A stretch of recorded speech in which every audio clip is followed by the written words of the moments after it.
In my work, I get asked a lot to help build digital strategies, digital playbooks, and I always start with the question of what do we mean by being digital? And I think being digital really comes down to two core attributes. And the first is speed. So if you think about what speed is about predictable excellence, being efficient. It's really our operational excellence capabilities and being able to scale those. The other attribute, which although it sounds similar, is distinctly different, is the attribute of agility. Agility is the ability to sense and make change happen. Sometimes small change, sometimes big change. And it's not enough for companies to be able to be one of those. And I think that's really the key from Amazon's playbook, is that you have to be both a world-class operator and deliver to customer expectations every single time, and you have to be a systematic innovator. You always have to be innovating.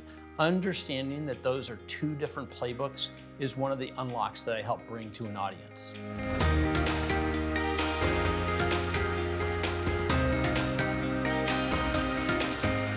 I ran two different businesses there. I launched and scaled the marketplace business at Amazon. That's third-party selling at Amazon.com. Today, that's well over 50% of all units shipped and sold at Amazon, about 2 million third-party sellers.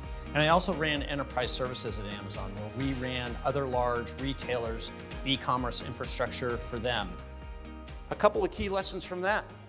First, that was the third iteration. In 2002, as early as that is in Amazon's life cycle, it's the third iteration of a third-party selling strategy. I faced enormous internal resistance and competition from that. First, because we had tried it a third time, we had tried it twice before. Why is a third time going to make any difference?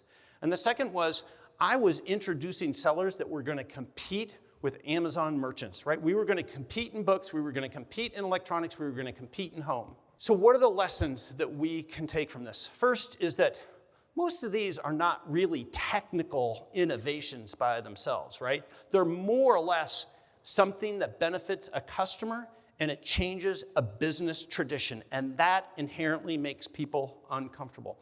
The second is, you have to be willing to stick with it for a long time. Today, we can't imagine a world without free everyday shipping, right? Most of us expect free reverse shipping, right? But at that point, it sounded ridiculous, right? It sounded counterintuitive. Bezos always says, if you're going to innovate, you have to be willing to be misunderstood, oftentimes for long periods of time. And so that's the last point is, it does take time for customer adoption to happen. So think about, what are the conventions in your business that don't favor the customer, that aren't really technical in nature, that would bring more trust for your customer and make the bet that over time, if it benefits the customers, you and your partners will win big time.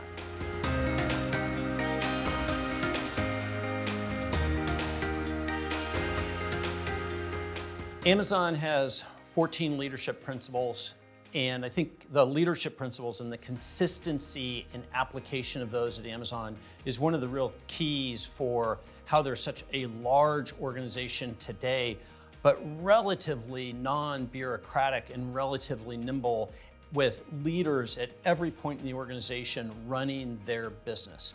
They always say at Amazon that the leadership principles are not a poster on the wall, that they're inserted into every meeting and everybody uses them and people are evaluated relative to those leadership principles. And I think understanding that leadership is actually a set of practical skills. There are processes, there are mechanisms for how we have leadership, which is the things we do in order to get the results that we want.